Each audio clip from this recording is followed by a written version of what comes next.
Lições Bíblicas Adultos. Lição 9. Espírito Santo, o Regenerador. Bom dia, meus irmãos, Pai do Senhor Jesus. Amém? Hoje nós vamos estudar a lição de número 9 com a temática Espírito Santo, o Regenerador. Vamos falar sobre a obra da regeneração. Quem já ouviu essa expressão? Regeneração.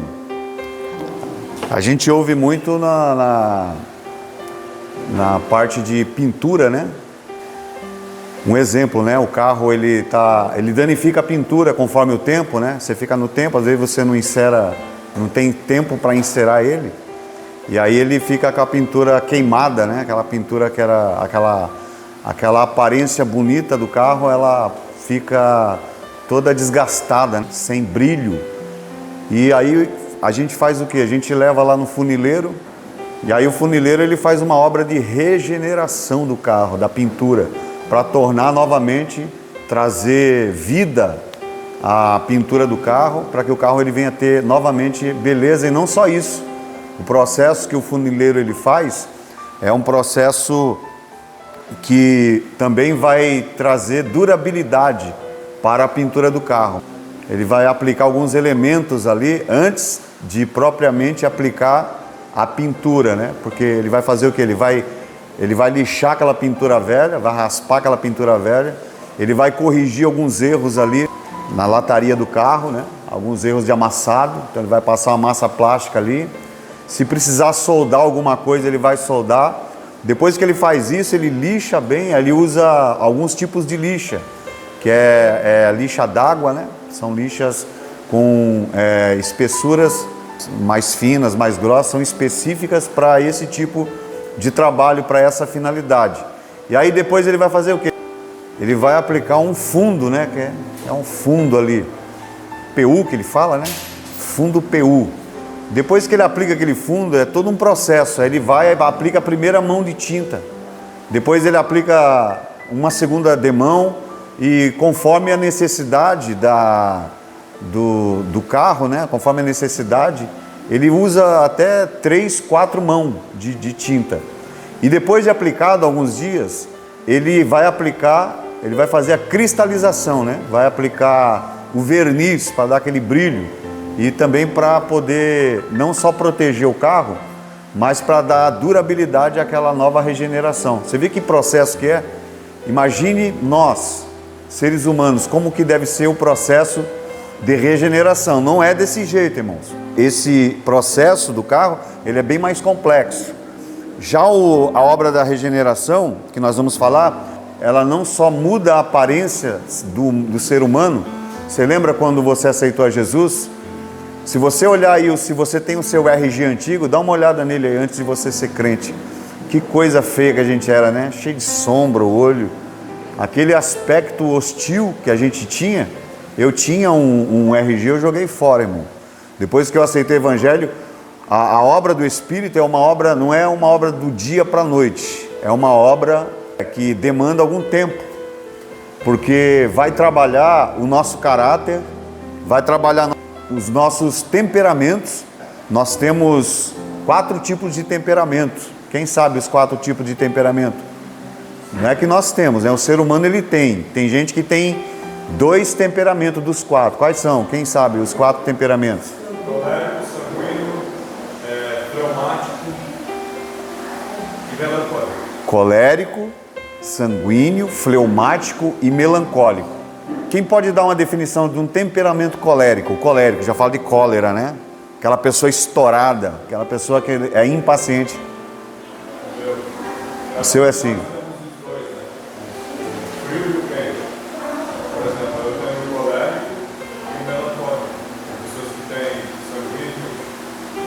Isso, às vezes possui até os 4 temperamentos uma pessoa às vezes possui os 4 temperamentos.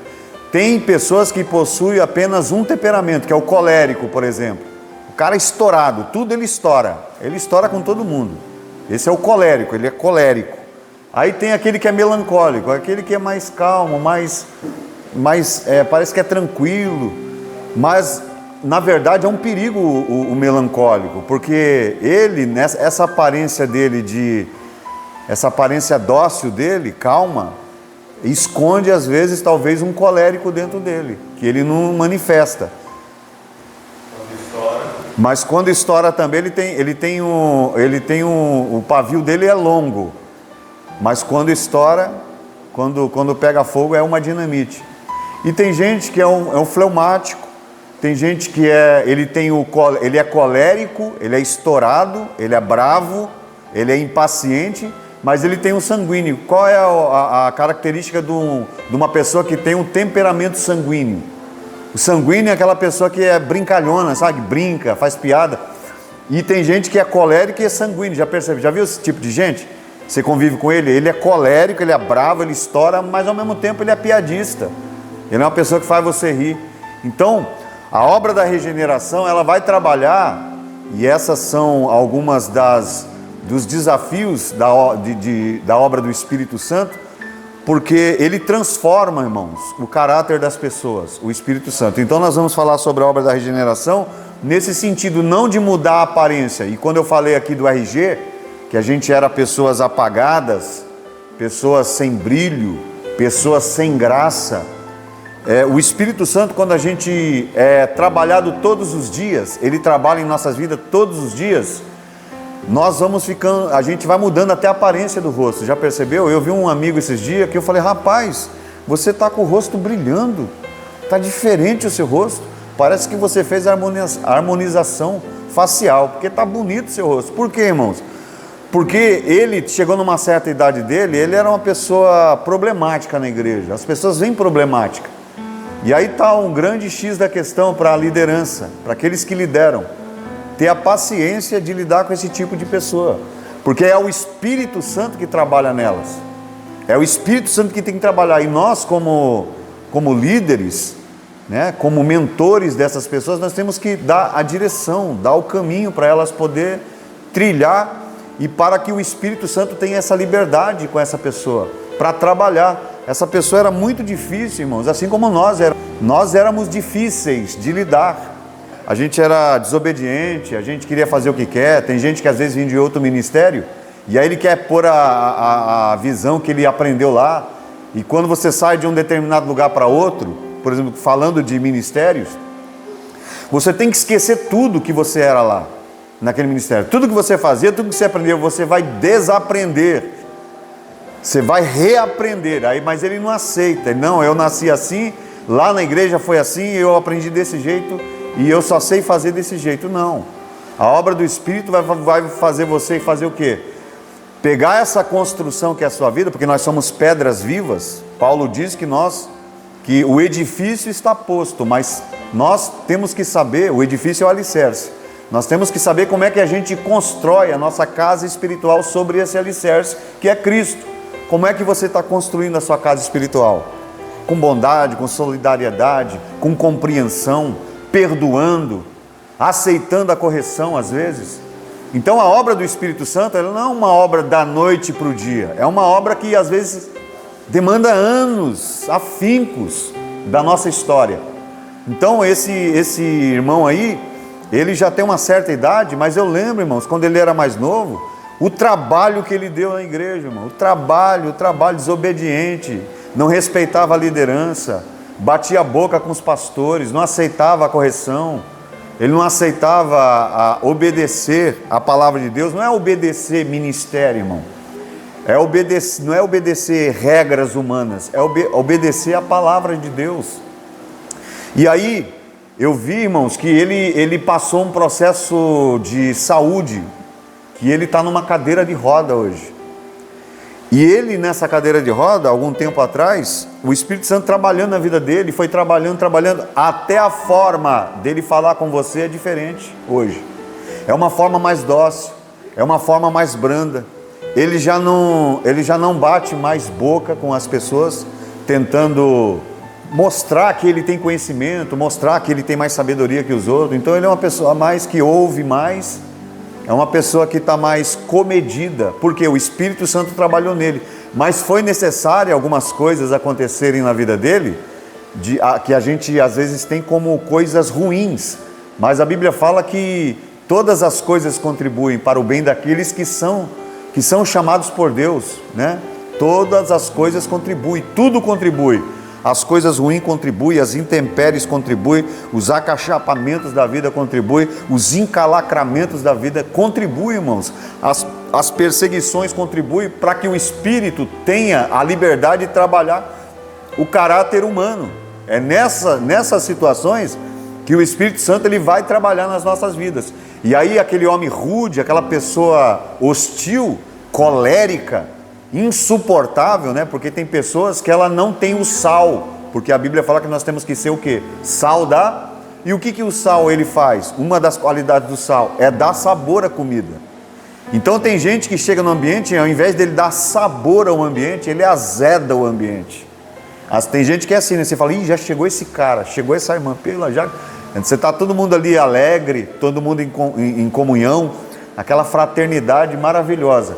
Aí chega aquela pessoa insuportável, ela é insuportável, é melhor que todo mundo, ela sabe falar melhor que todo mundo, ela canta melhor que todo mundo, ela prega melhor que todo mundo, ela ensina melhor que todo mundo, ela tem cultura a mais do que todo mundo, e aí ela se torna uma pessoa insuportável.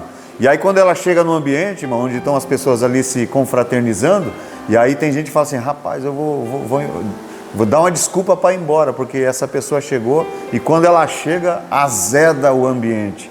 Então não tem sal na vida dela, para que ela dê sabor. Agora tem gente, né? Tem gente, por exemplo, tem pregação, né? Pregador que você fala, hoje a mensagem vai ser boa, porque aquela pessoa que prega, aquele pregador, ele tem sal, ele dá sabor à mensagem dele. E a mensagem, irmão, quando você vê que o povo está recebendo, uma dica aí para os pregadores, quando o povo está recebendo ali, gostoso ali, é a hora de você já encerrar ela, para você deixar a pessoa com gostinho de quero mais. Aí tem gente que se empolga, não entende, irmãos, que a obra é o Espírito que faz, e aí ele desembesta, irmão, é estender, aí a mensagem fica que nem uma espada, comprida e chata, né? A espada é comprida e chata. Então nós vamos falar hoje sobre a obra de regeneração. E essa obra, irmão, da regeneração é uma obra indispensável para a salvação. Ninguém é salvo sem primeiro passar pela obra, pelo processo da regeneração. E como eu disse aqui, irmãos, a regeneração não é que nem o carro, que tem todo aquele processo para ele ter um novo brilho novamente por fora. A regeneração ela tem que começar por dentro de nós.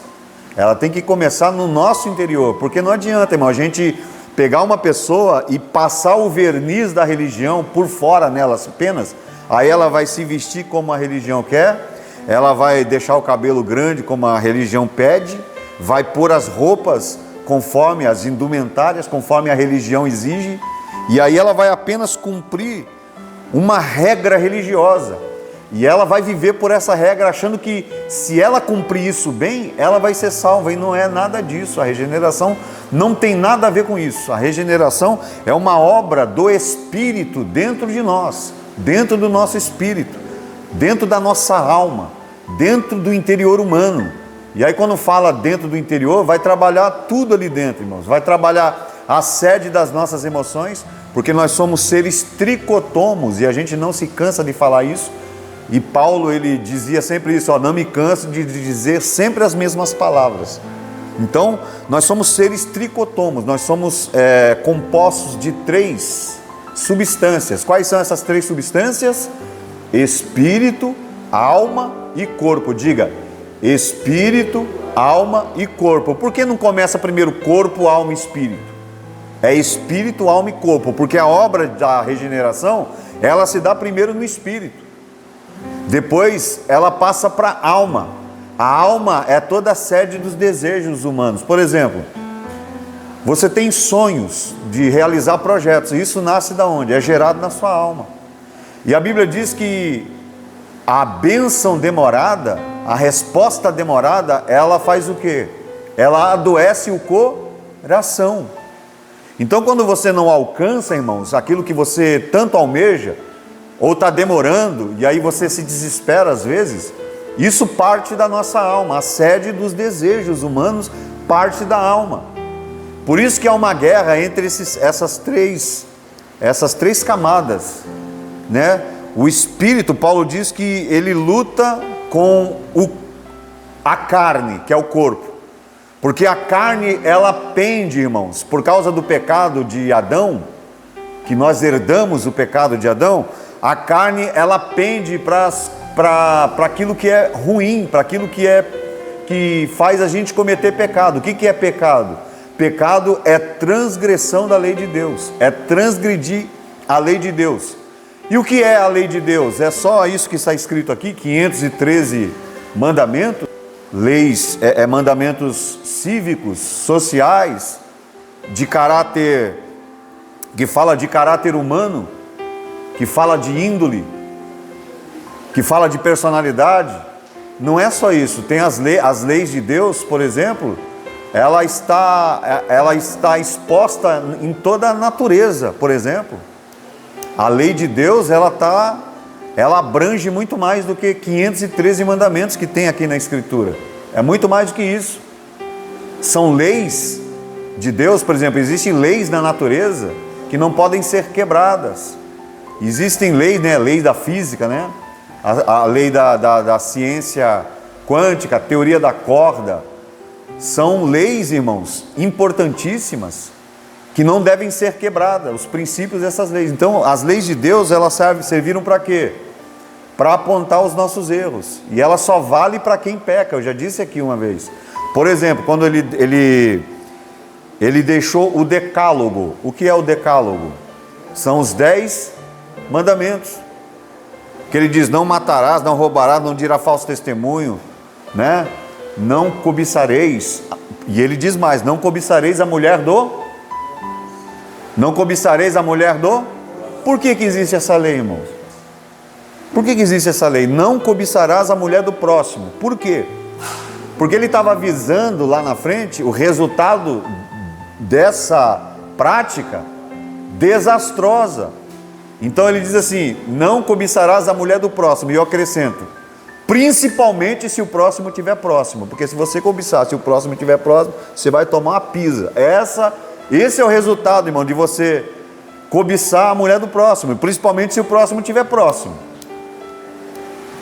Qual é o resultado? Desastroso. Você vai causar vai se causar uma balbúrdia ali. Vai gerar um desconforto. Aí a sociedade vai ver aquela ação desastrosa ali. Você apanhando na rua, levando tapa, soco, levando xingo, seu desgraçado, você está cobiçando minha mulher, o mundo, você tem a sua e cobiça a minha. Já viu isso, irmão? O quintal do vizinho é sempre melhor, né? É sempre mais verde. Então essas leis são para isso, irmão. Não cobiçareis a mulher do próximo, principalmente se o próximo estiver bem próximo.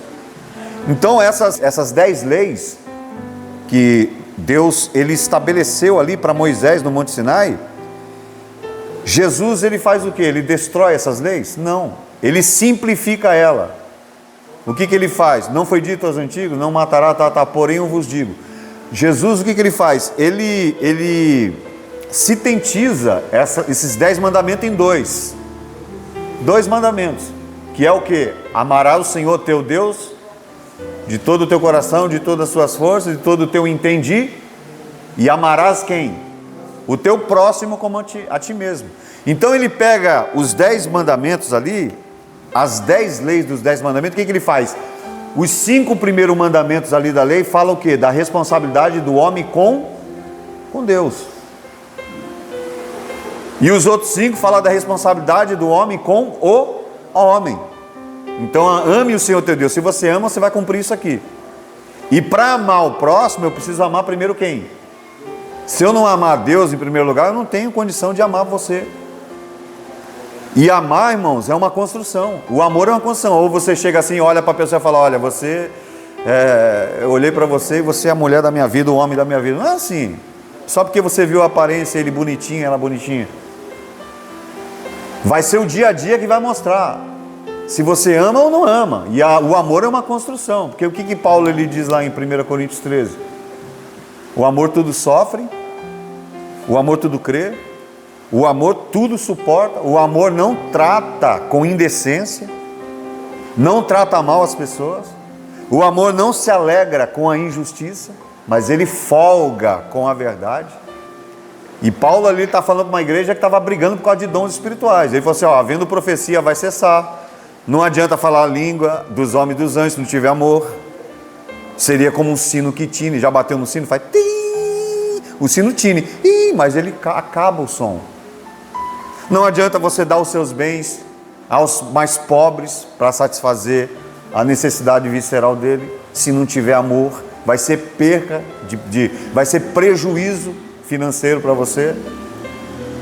Não adianta, ele fala assim, Paulo diz, não adianta você ter dom, ter tudo isso aí, falar língua estranha, profetizar, mas se você não ama, e não adianta também você dar o seu corpo para ser queimado, irmãos. Se você não tiver amor, de nada seria, de nada aproveitaria. E aí ele fala, o amor tudo sofre, crê, suporta, não trata com indecência. Você vê irmão tratando os outros com indecente, maltratando os irmãos na igreja. Você já viu isso? Humilhando, isso aí não é amor, irmãos. É uma pessoa que às vezes tem teologia, ela tem ciência da palavra, mas não tem o principal, que é a prática do amor. E como é que esse amor, ele nasce em nós? Ele nasce, cresce, ele é construído todos os dias, irmãos, com Deus, com relacionamento com Deus, andando com Deus todos os dias, meditando na palavra, orando, suportando. O suportar aqui que Paulo diz não é, aquela irmã é chata, eu tenho que suportar, não é isso. Suportando é dar suporte a ela. Você que é mais forte, dá suporte a ela. Ela não consegue caminhar, dê suporte. Ela não consegue entender, dê suporte. É isso, é suportar uns aos outros. E tudo isso, irmãos, é obra do Espírito Santo em nós, para que ele regenere as pessoas de dentro para fora. Essa transformação não é igual à transformação religiosa, é de fora apenas. E dentro, por causa dessa prática do cumprimento da religião em nós, no exterior, dentro de nós nasce a vaidade de dizer o seguinte, olha, eu cumpro direitinho, meu cabelo está lá em cima, não corto uma ponta dele, eu não depilo as pernas, nem as axilas, eu ando de calça, até banho eu tomo debaixo do chuveiro, porque senão Jesus chega e ele vai me ver nessa situação e eu não posso. E já vi gente assim, irmão, sabia? Que tomava banho de calça, crente. De calça, porque ele achava que o Espírito Santo chegava, ia buscar a igreja e ia deixar ele. Isso é religiosidade, é a situação aqui de Nicodemos. Porque nós lemos aqui, irmãos, em João 3, do 1 ao 8, que fala que havia entre os fariseus quem? Um homem chamado Nicodemos, que era príncipe dos judeus. O que era príncipe dos judeus, irmãos? Ele era um líder religioso, fazia parte da nata religiosa. E aí o versículo 2 fala assim, este foi ter de noite com Jesus e disse-lhe, Rabi, bem sabemos que és mestre vindo de Deus, porque ninguém pode fazer esses sinais que tu fazes, se Deus não for com ele. Aí no versículo 3 diz assim, Jesus respondeu, na verdade te digo, que aquele que não nascer de novo, não pode ver o reino de Deus. Como, irmãos, que surgiu essa conversa aqui? Se o que Jesus estava apresentando ali nas sinagogas, né? Ele entrava na sinagoga ali, ele ensinava, e aí os mestres ficavam maravilhados. Diz, nossa, você é mestre vindo de Deus, porque ninguém pode falar como você fala e realizar sinais como você faz. Porque essa era a grande diferença de Jesus em relação aos religiosos. Por quê? Porque a palavra de Jesus era uma palavra carregada de autoridade, vida e poder. Porque ele falava não só com autoridade, mas ele falava com autoridade, e a palavra de Jesus, ela vinha carregada de vida e ela tinha poder. Manifestações eram realizadas, curas eram vistas ali. Então esses sinais, eles eram sinais que comprovavam realmente a missão de Jesus aqui na terra. Por que é que ele veio aqui? Então os sinais eles comprovavam e eles davam a chancela do ministério de Jesus. Então eles reconheceram isso.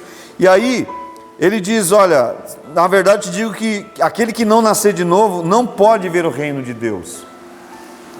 Disse-lhe Nicodemo, como pode um homem nascer sendo velho? Porventura pode tornar a entrar no ventre da sua mãe e nascer de novo?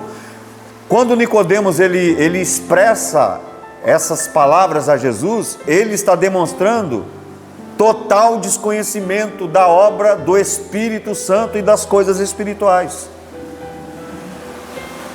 Nicodemos estava demonstrando que ele era mestre em Israel e ele não conhecia nada de espiritualidade, de obra de Deus e do Espírito, porque ele estava o quê? Apegado apenas à religião, cumprindo apenas, irmãos, as leis da religião, a liturgia religiosa.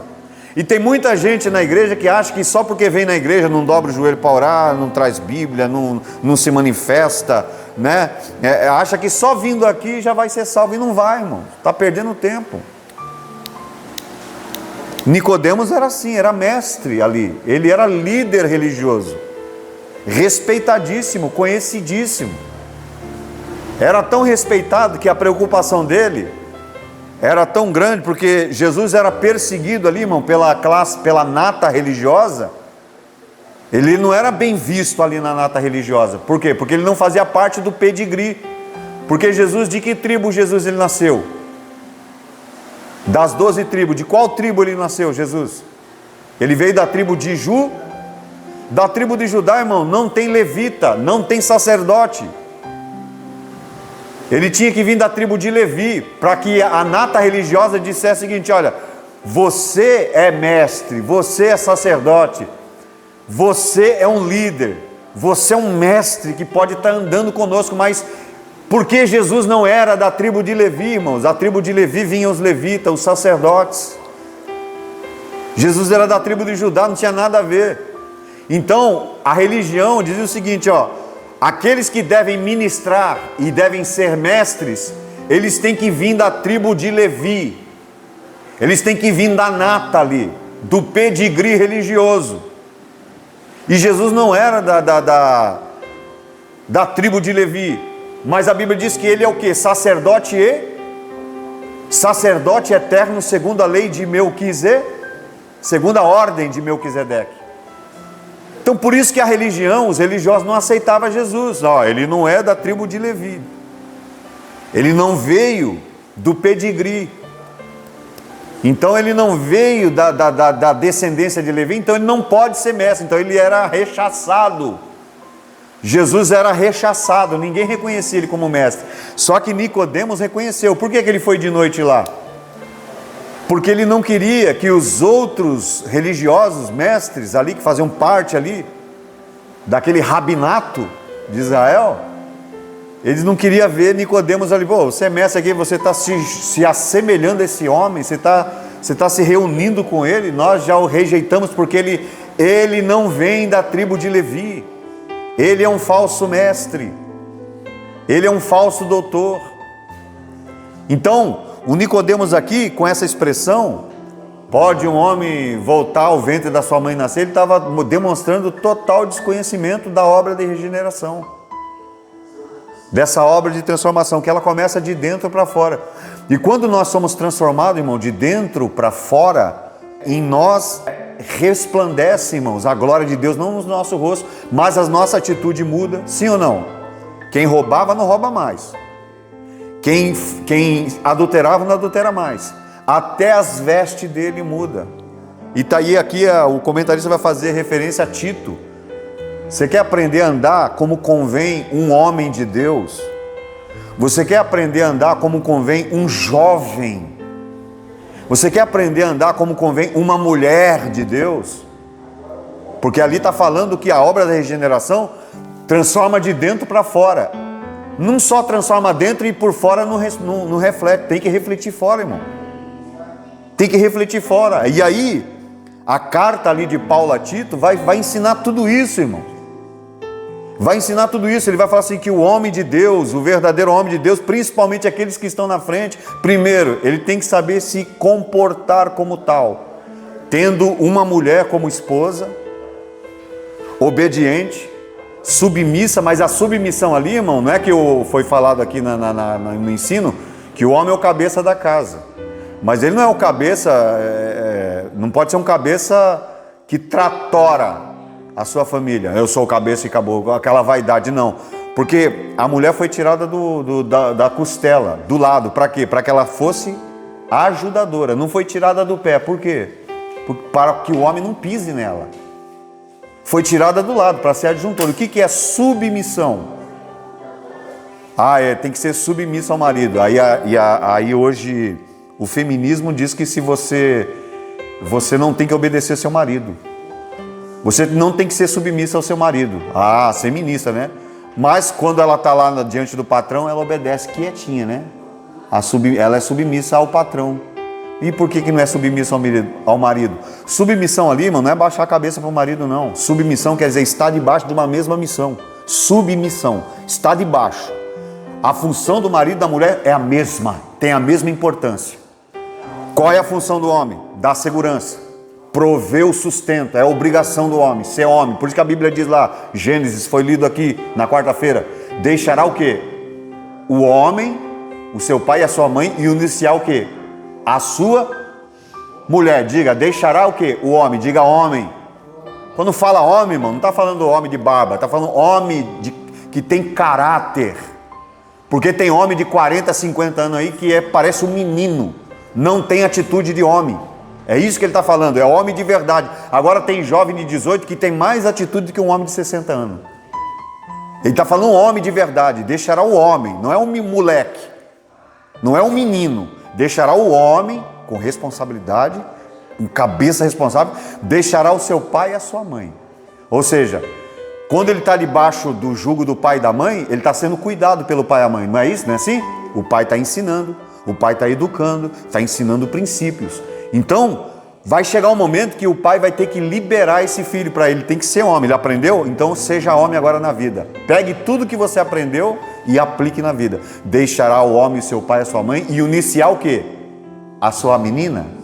Não, a sua mulher. Aí está falando de mulher de verdade também, porque tem mulher velha, irmão, de idade, mas tem uma menina, pior do que uma menina.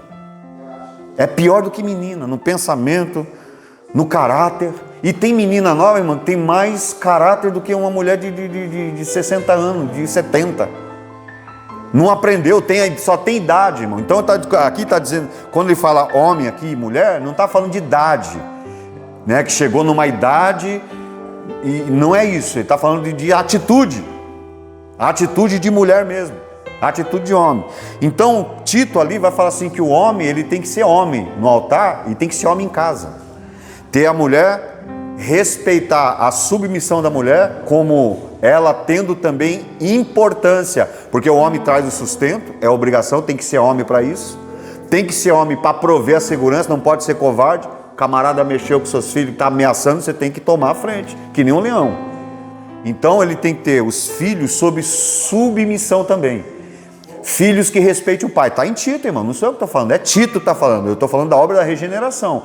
E o comentarista aqui, ele vai falar de Tito, que a obra da regeneração começa por dentro, e quando começa por dentro, ela reflete fora de nós também. Não só nas atitudes, mas até no nosso comportamento, na nossa fala, na nossa forma de se dirigir às pessoas e na nossa forma de se vestir, irmão. Não cabe, irmãos. Hoje você vê mulher de 60, 70 que andar que nem menininha, irmão. Barriguinha de fora. E a própria Bíblia fala lá em Tito que Deus, ele condena esse tipo de sensualidade. Que a sua sensualidade, ela cabe para você dentro do quarto com o seu marido. Você não precisa mostrar para todo mundo, tirar foto, irmão. O pastor José Wélio estava pregando esses dias e estava falando numa consagração de obreiros lá. Olha, pastores, eu vou ter que deixar de banco aí uns pastores aí. Porque esses pastores aí, vocês são mané. Ele falou mesmo, vocês são um bando de mané. Vocês vão para a praia, não é pecado ir para a praia? Vai, fica à vontade. Agora tirar foto, a esposa tirar foto de biquíni e postar na rede social. Você está pedindo para um maluco cobiçar a sua mulher, rapaz. Você está pedindo para que o diabo crie uma divisão, uma ruptura no seu casamento. Não tem lógica isso aí. E aí é isso que Tito está tratando aqui. E aí Tito fala que os filhos têm que respeitar os seus pais. A obra de regeneração, porque tem gente que fala assim, eu sou filho do pastor, então eu estou salvo. Tá nada, irmão, não se converte para você ver. Pastor não leva ninguém para o céu, não.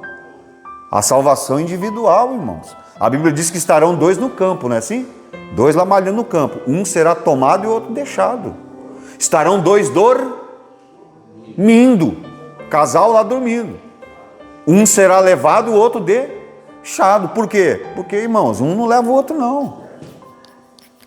Eu não salvo você, não. Quem salva é você mesmo, pode se salvar.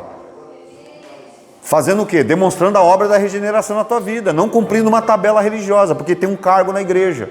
Está achando que vai para o céu por causa do cargo. Não se converte para ver. Não deixa o Espírito Santo te regenerar para ver. Não tem nada a ver.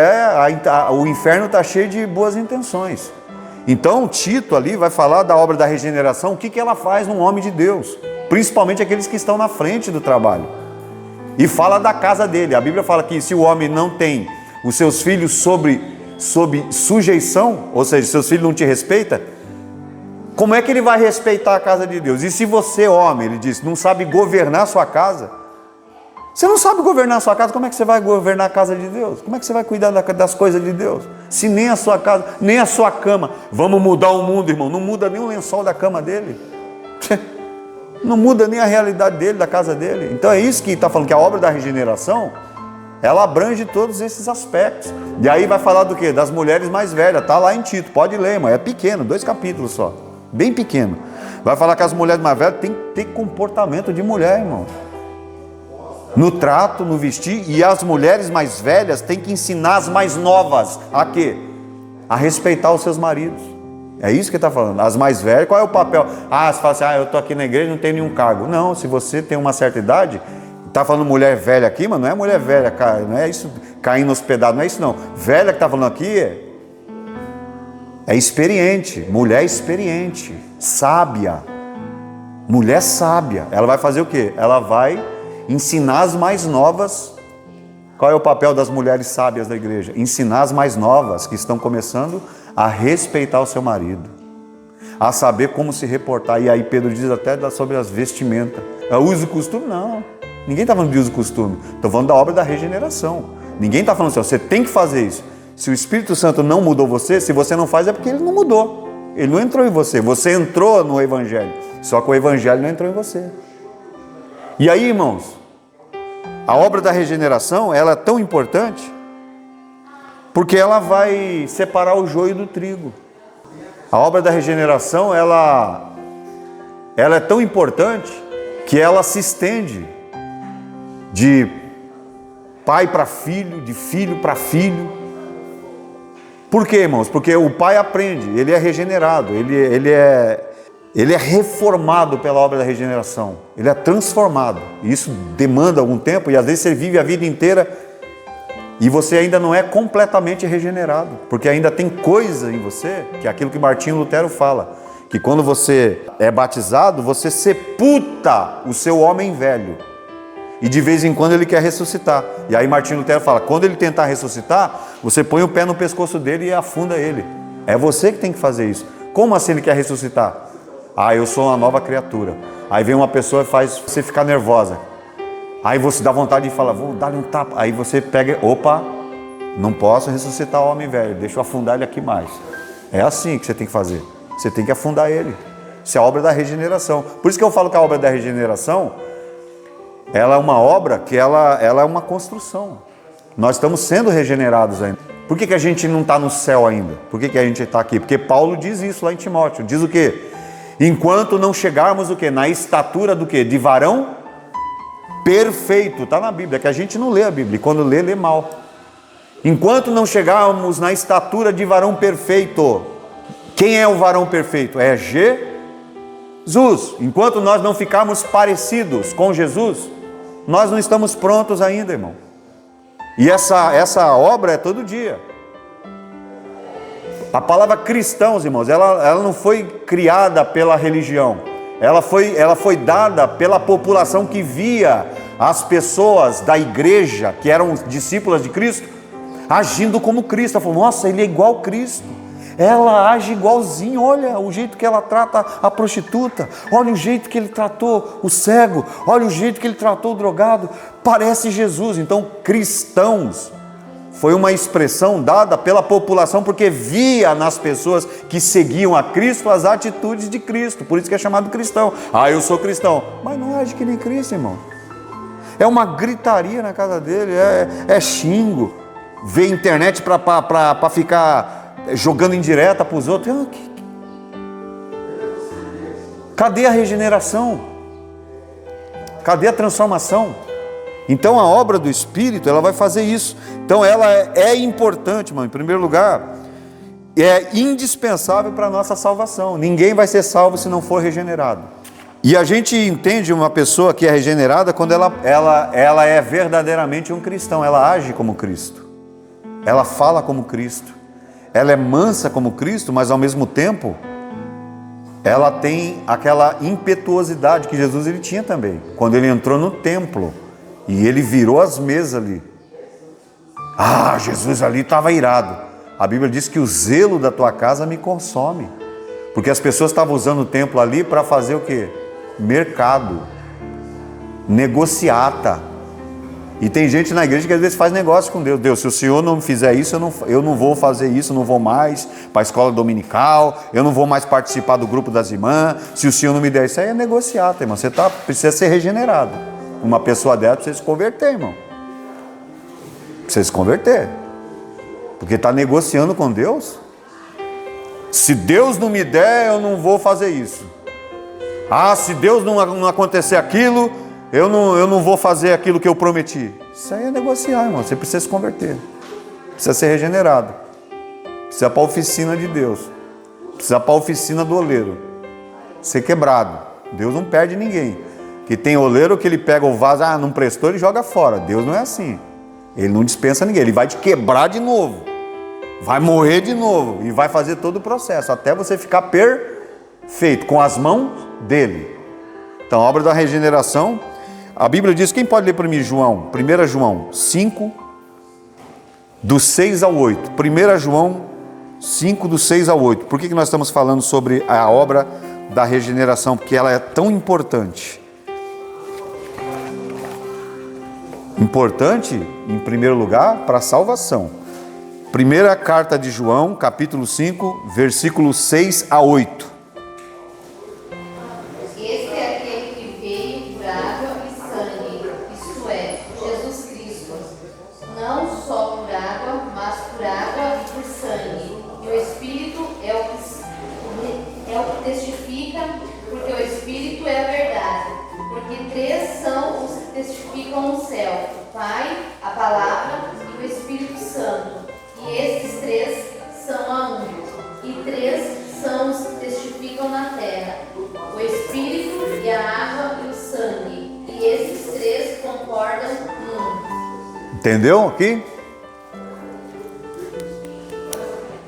Este é o que veio por meio de água. Quem? Água e sangue, Jesus. Então, existem três testemunhas nos céus e existem três testemunhas na terra. Quais são as testemunhas do céu que testificam? Aqui ele está falando de testificar de Jesus, do nascimento de Jesus, do reconhecimento do ministério de Jesus. Quem são os três no céu que testificam isso? O Pai, a Palavra fala, né? Tem outras versões que falam o Pai, a Palavra e o Espírito. E são três que dão testemunho aqui na terra. Então tem três testemunhos no céu e três testemunhos na terra. Na terra quais são os três testemunhos? O Espírito, a água e o sangue. Então, essas três testemunhas aqui, Espírito, água e sangue. Espírito, água e sangue. Essas três testemunhas são os que validam a identidade de Jesus. Mas não só isso. Ele testifica também da obra de salvação. E eles também concordam com isso, os três. Nenhum discorda. E aí vamos ver aqui o significado desses três elementos aqui, né? O Espírito, ele testifica da verdade sobre Jesus, agindo no coração dos fiéis. É por isso que tem que haver, irmãos, essa comunhão com o Espírito. Já foi dito aqui e eu vou ressaltar sempre. O Espírito não é uma energia, não é uma força.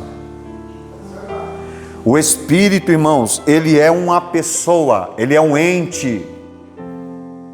Assim como o Pai, como o Filho, o Espírito é um ente. É alguém. E esse alguém, irmãos, nós temos que conhecer ele. E como é que nós conhecemos ele? Se relacionamos com ele todos os dias. Ele é Espírito, irmãos. E como Espírito, nós precisamos viver e andar em Espírito. Quanto tempo faz que você não jejua, irmão? Não é jejuar para emagrecer, não, é jejum mesmo.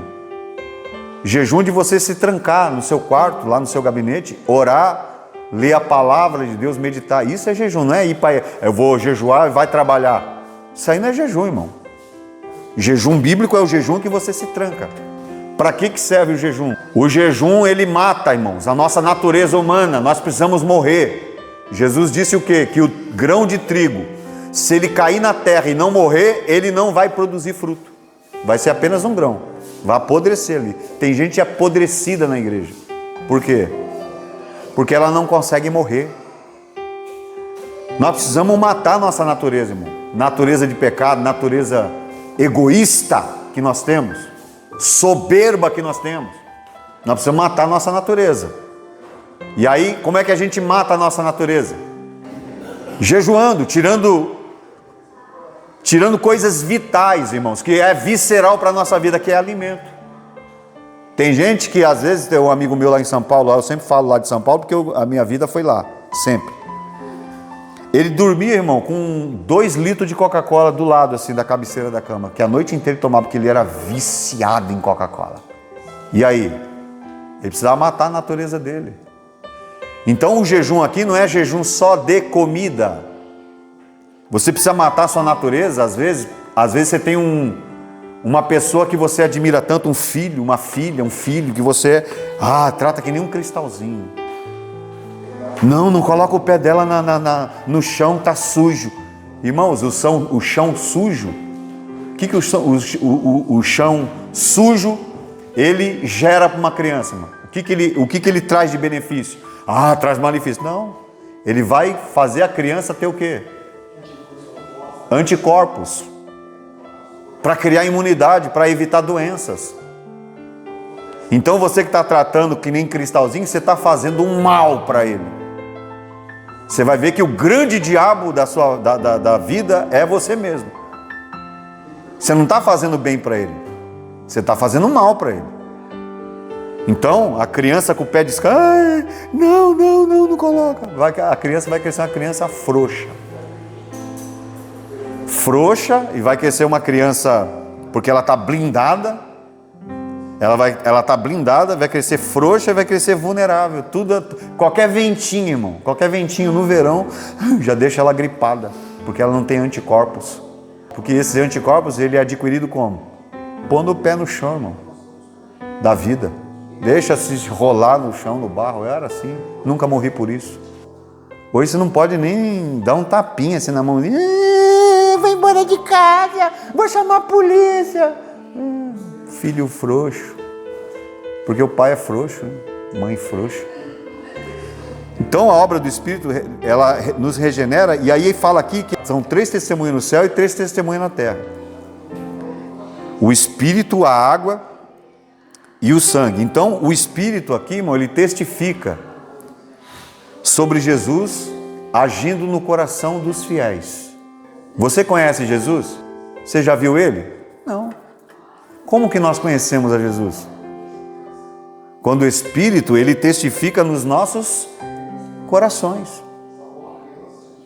Por isso que eu não fico preocupado com a aparência de Jesus. Tem muitas pessoas que ficam preocupadas, com a aparência. Como que é Jesus? Como que era Jesus, a aparência dele? Será que ele era que nem o Jim Caviezel?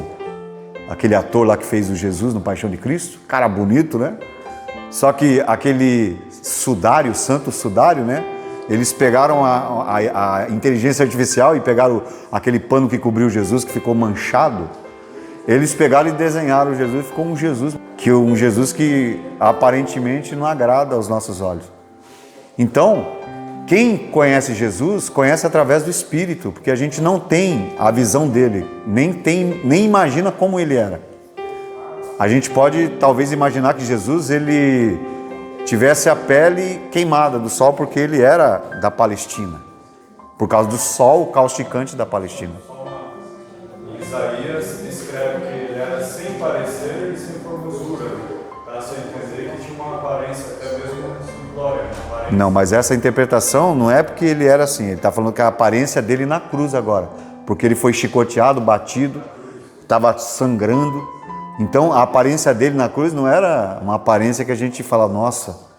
Então ele fala que ele estava sem parecer, ele não tinha parecer e nem o estado que ele estava na cruz, irmão.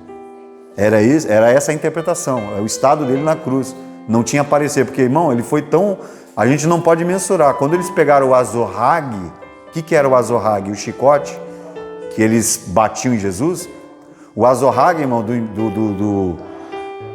que o Império Romano usava, que eles usavam para chicotear os escravos, ele tinha 3 pontas, assim, era um chicote com 3 pontas, e nas pontas, irmãos, tinha osso.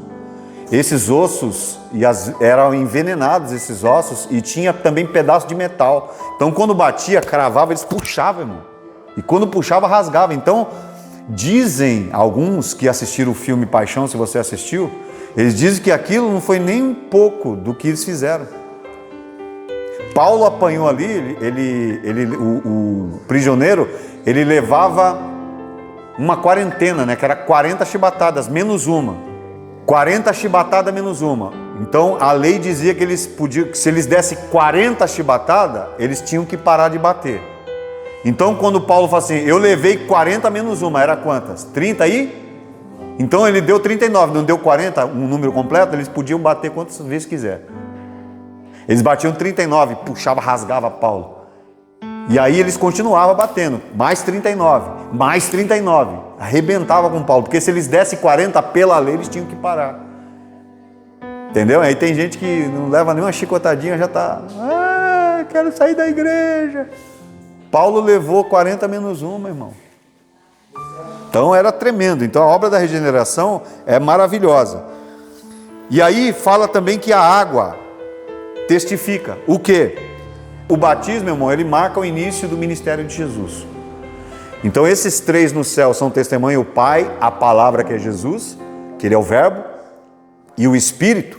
E na terra, as 3 testemunhas são o Espírito, a água e o sangue. Então, o Espírito testifica sobre Jesus, agindo no coração dos fiéis. A água representa o batismo de Jesus e marca o início do ministério de Jesus. E o sangue, que simboliza a crucificação e morte sacrificial de Jesus. Então esses 3 testificam. E aí, Jesus ele vem falando aqui para Nicodemos que quem não nascer da água e do Espírito, irmão. Então nós somos regenerados pela água e pelo Espírito. Porque quando você se batiza, irmão, você toma a decisão de se batizar, você está cumprindo a justiça de Deus. Então essa atitude de se batizar é o quê? É uma demonstração da sua intenção de viver uma vida nova com Deus. Tem gente que fala, não vou batizar esse mês não, nem o outro. A pessoa que não se converteu, irmão, não entendeu nada do Evangelho. Está achando que é um rito religioso. Esses simbolismos são importantes e Deus ele leva muito a sério o simbolismo. Por exemplo, quando fala assim, sexo antes do casamento é pecado. Por que é pecado? Aí tem um simbolismo todo. Porque quando o homem e a mulher eles se casam e eles se unem em matrimônio e eles têm relações sexuais, o que acontece ali? Eles se tornam uma só carne. É um laço de sangue. É um compromisso. Então, quando uma pessoa está tendo relação sexual com outra, parece que um mecanismo acende lá no céu. Deus fala, opa, vou abençoar essa relação, porque eles estão se tornando uma carne só. Aí ele chega lá, e aí essa pessoa, ela não é casada, está fazendo sexo fora do casamento. Não tem o quê? Aliança. Não tem Deus ele vê que não tem compromisso, o que ele fala? Ele vai abençoar? Não vai. Porque não adianta ter aliança, mas se não tiver compromisso. O que é aliança? É a junção dos dois se tornando um. Porque uma pessoa que não é casada, eles vão ser só quando são casadas que se tornam um? Não. A partir do momento que você tem relação sexual com a pessoa, você já está se tornando um com ela. É uma aliança que se forma ali. E Deus, quando Ele vê a aliança, irmão, Ele desce para abençoar. Só que Ele só tem aliança, mas não tem compromisso. Ele vai abençoar? Não é que Deus vai amaldiçoar. Ele não vai abençoar. Mas Ele vai te amaldiçoar? Não, também. Quem é que está fazendo mal para você? É você mesmo. Então Deus, Ele trabalha com aliança, irmão.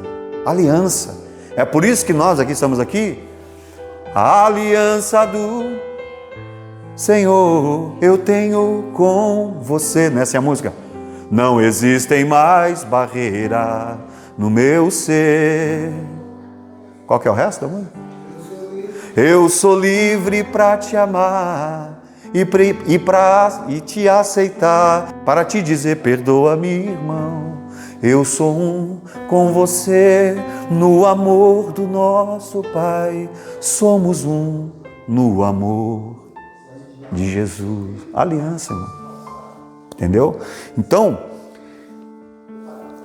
o sangue testifica do quê?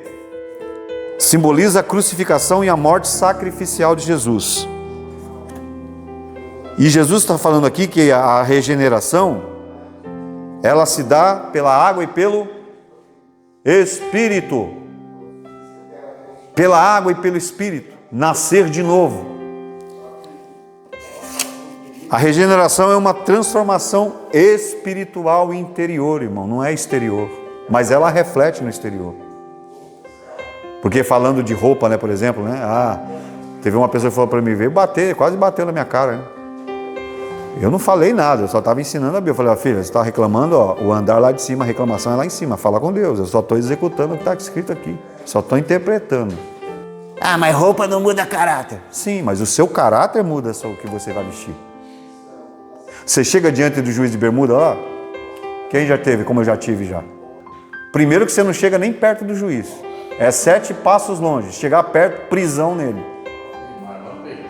Chega de mal vestido, barbado, de bermuda, de qualquer jeito, com camisinha, barriguinha de fora. Você tem que se vestir bem. A liturgia do cargo pede isso. E aí, diante de Deus, a gente quer andar de tudo quanto é jeito, irmão. Tudo quanto é jeito. Escola dominical e culto de ensino é para ensinar, irmãos.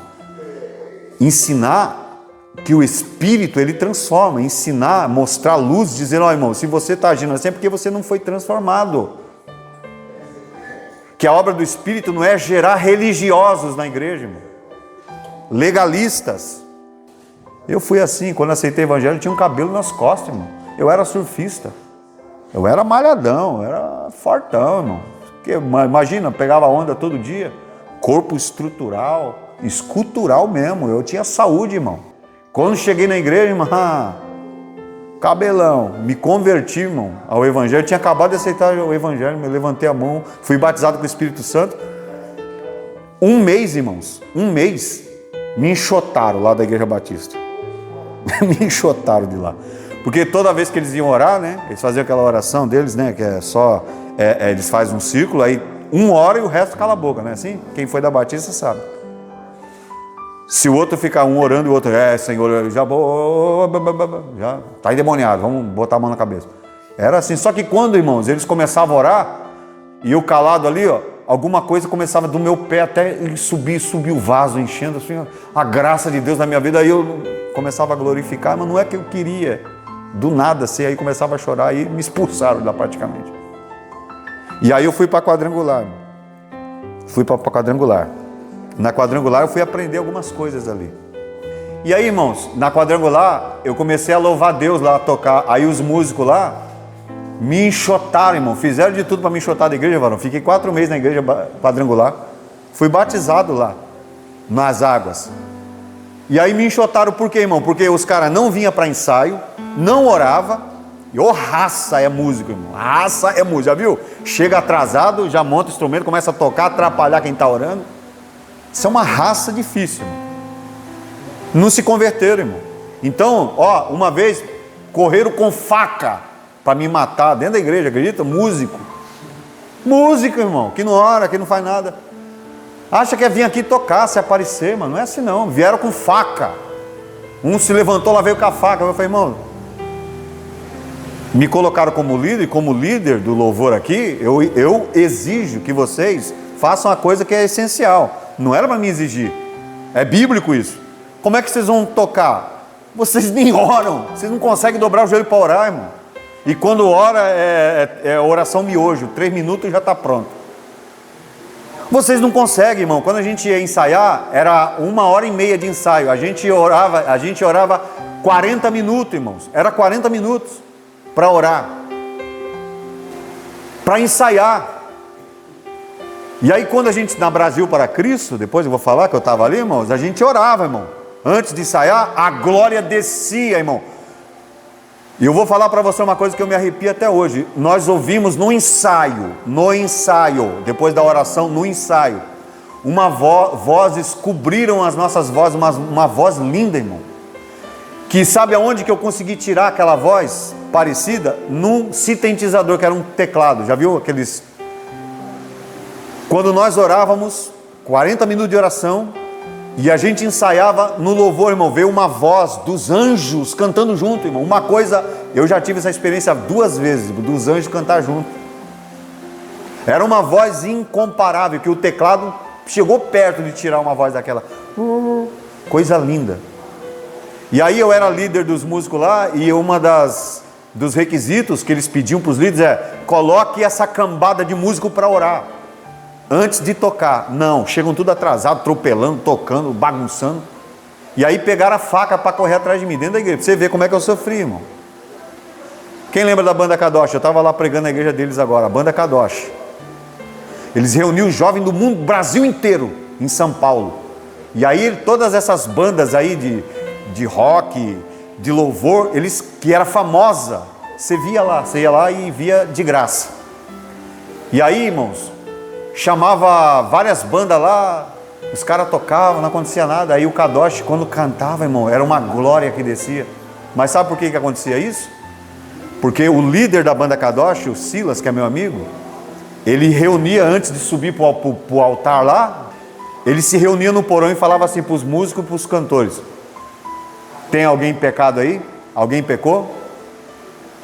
Alguém pecou? Pode confessar agora aqui, para a gente orar, porque eu não vou subir lá para oferecer um louvor que, igual esse pessoal que está cantando lá, só com a goela, só tem voz bonita, não tem unção nenhuma. Já viu que tem gente que canta e não canta nada? Não tem nada, não encanta, não tem unção nenhuma, só canta, e canta às vezes bonito, às vezes nem canta bonito. E aí eles começavam: essa semana eu briguei com não sei quem, essa semana eu caí em pecado lá, não sei onde. Aí eles começavam a orar, irmão, e lá naquela oração, irmão, Deus começava a tomar eles ali, e aí, sabe, eles começavam a chorar, e Deus começava, quando eles subiam para adorar, irmãos. Eu vim de uma igreja, irmãos, eu vim de um ministério, que os músicos se reuniam para orar antes do culto, faziam um círculo assim num quarto, não sei se você já pegou essa época. Eles saíam assim para um quarto, assim, ó, faziam um círculo lá, oravam, antes de... Hoje não. Hoje chegam, vai montando tudo e, sabe, não ora, não faz nada, e atrapalha quem está orando ainda. É ruim, irmão, porque não foram regenerados. E aí, Jesus, ele disse para Nicodemos que ele precisava nascer de novo para ver o reino do céu, para ver. Versículo 3, respondeu e disse Jesus: na verdade, te digo que aquele que não nascer de novo, não pode ver, não pode nem ver, imagina, presenciar lá e viver lá, está dizendo ver. Jesus responde depois no versículo 5, na verdade te digo que aquele que não nascer da água e do Espírito, a água aqui é o batismo, irmão, a decisão que você faz. A água é no batismo que a gente decide, irmão, o que a gente quer da vida com Jesus. É na água, a decisão. Quando a pessoa fica falando: não vou batizar agora não, não se converteu, irmão. É nem bom que batize mesmo. Foi igual meu tio tem um tio bandido, irmão. Eu falo que ele está velhinho agora, não está mais aprontando. Ele é tão bandido, irmão, que uma vez ele falou para o delegado assim: me prende porque eu vou matar um desgraçado lá dentro desse presídio. Aí o delegado prendeu ele, combinou com o diretor, foi lá dentro e enforcou o cara com a toalha. Depois saiu. Ele era tão bandido, mano. Quando ele se converteu aqui, se converteu, entre aspas, no dia do batismo dele, aonde ele estava? No dia do batismo, ele estava no bar bebendo. Aí chegamos para ele: tio, tá louco, o tio tá bebendo e fumando. Não, eu estou comemorando. Antes de se batizar, eu falei: meu Deus, não entendeu nada, irmão. Não entendeu nada. Eu falei: não faça isso. Não batize meu tio, cara, ele não está preparado. Ele está achando que se batizar ele vai para o céu. Não é, irmão. O bandido da cruz lá, ele foi batizado nas águas. E Jesus fez o quê? Inaugurou o céu com ele. Por quê? Porque o nascimento se dá aqui dentro. Essas formas litúrgicas e rituais, esses rituais simbólicos, são apenas simbolismos que são importantes. São importantes para quê? Para comprovar publicamente a sua fé, que você está servindo a Deus, irmãos. É para isso que serve o batismo. O batismo é público, para demonstrar publicamente que você está servindo a Deus, que você vai viver novidade de vida, que você já não vai fazer mais o que você estava fazendo no mundo. Então, é para isso que serve. Então, o nascer da água e do Espírito. Então, a água, irmão, nascer da água, fala dessa decisão nossa que nós precisamos que ter. Temos que ser banhados na água. E aí a água está presente em tudo. Eu digo aqui sempre, irmão, desde o tabernáculo. Havia uma bacia d'água na frente do tabernáculo, da porta. Para entrar aqui para dentro tem que se banhar primeiro. Tem que se limpar para comer o pão aqui da ceia. Depois orar, para depois ministrar no altar. Para ser sacerdote, tem que passar primeiro pela água. Sacrifício, água, entrar no corpo em comunhão, comer o pão. Quem não está tomando ceia é porque não está em comunhão. Primeiro tem que comer o pão da comunhão. Tem que ir para o altar de incenso. O altar de incenso fala da oração. Então é tudo um processo, irmão. Ah, aceitei Jesus. O cara não ora, aí fica esperando a oração do pastor. O pastor já orou, meu pai já é crente, ele já orou por mim. Os filhos de Jó, eles oravam? O que Jó fazia?